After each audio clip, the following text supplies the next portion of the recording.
নমস্কাৰ বিশেষ বাতৰিৰ সৈতে ষ্টুডিঅ'ৰ মজিয়াত মই লিপিকা। যোৰহাট খেলপথাৰত অসম গ্ৰন্থমেলা 2024ত বিশিষ্ট সমাজকৰ্মী শান্তনু পূজাৰী গ্ৰন্থ পাতাল কাল শুভ উন্মোচন। নিউজ নাওৰ এক বিশেষ প্ৰতিবেদন।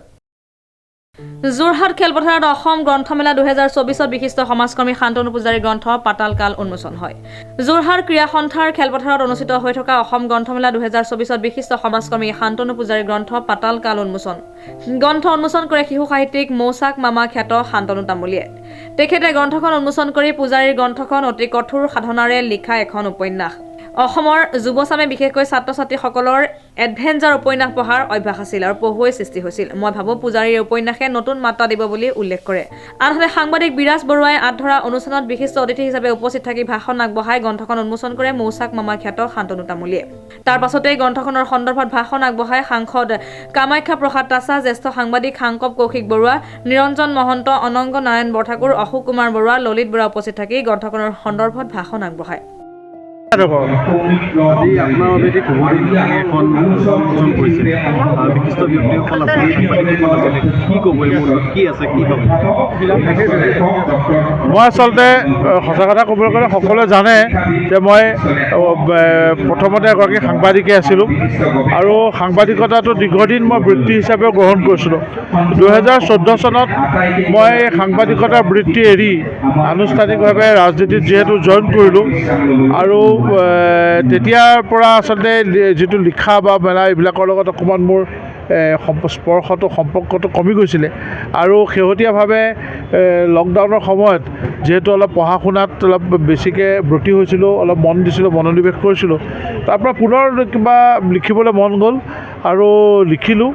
আৰু আমাৰ কিছুমান সমাজৰ জ্বলন্ত সমস্যা বা এনেকুৱা ধৰণৰ বাস্তৱ চৰিত্ৰ বা যিবিলাক মই দীৰ্ঘদিন ধৰি সাংবাদিকতা কৰোঁতে লগ পাইছিলোঁ, দেখিছিলোঁ বা তেনেকুৱা ধৰণৰ ঘটনাৰ সংস্পৰ্শলৈ আহিছিলোঁ, জড়িত হৈছিলোঁ, তেনেকুৱা ধৰণৰ কথাবিলাক লৈ এখন উপন্যাস আৰম্ভ কৰিলোঁ।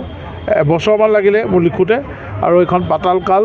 আৰু মই অসমৰ অভিজাত প্ৰকাশন প্ৰতিষ্ঠান জ্যোতি প্ৰকাশনৰ স্বত্বাধিকাৰ শ্ৰদ্ধা নগেন শৰ্মা ডাঙৰীয়া, যি আমাৰ মূলতঃ যোৰহাটৰ এজন মানুহ, বাসিন্দা আছিলে, এতিয়া গুৱাহাটীত থাকে।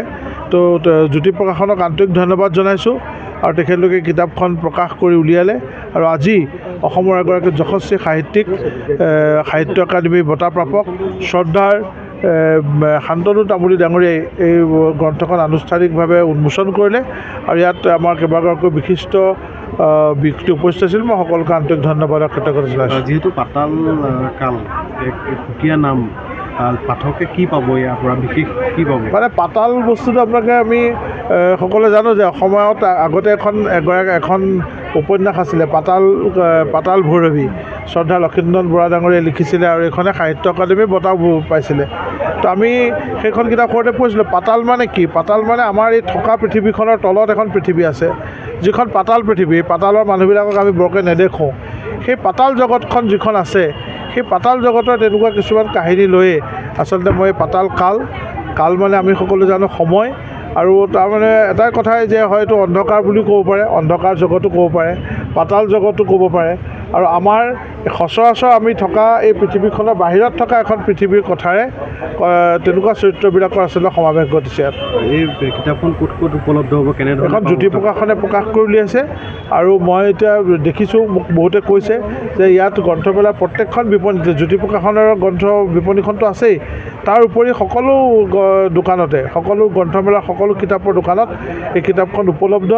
আৰু মোক জ্যোতি প্ৰকাশনৰ ইয়াত দায়িত্বত যিসকল আছে তেখেতলোকে মোক জানিবলৈ দিছে যে তেখেতলোকে ইতিমধ্যে ইয়াৰ যোৰহাট জিলা আৰু অন্যান্য উজনি অসমৰ অন্যান্য গ্ৰন্থ বিক্ৰেতাসকলকো এই কিতাপখন তেওঁলোকে বিক্ৰীৰ বাবে দিছে। যোৰহাটৰ পৰা কংকন জ্যোতি শৰ্মা ৰিপৰ্ট, নিউজ নাও 24/7।